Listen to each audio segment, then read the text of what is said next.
Okay, we're going to replace tail brake light bulb of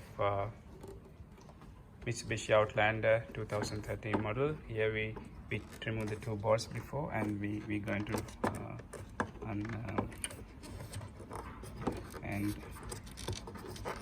yeah, it's like this. This is the bulb. We can see it is already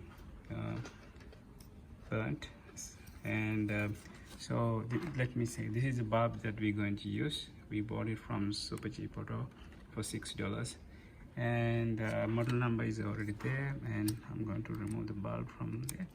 And this is the model number of this bulb. What is L30? That's the only mark which is mentioned here. And yeah, so anyway, yeah, it's not very clear.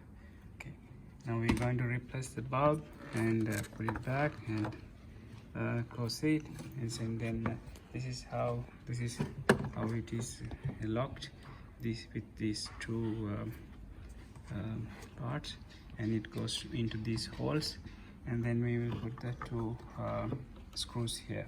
It's an easy job, just 5 minutes if you are prepared for the job.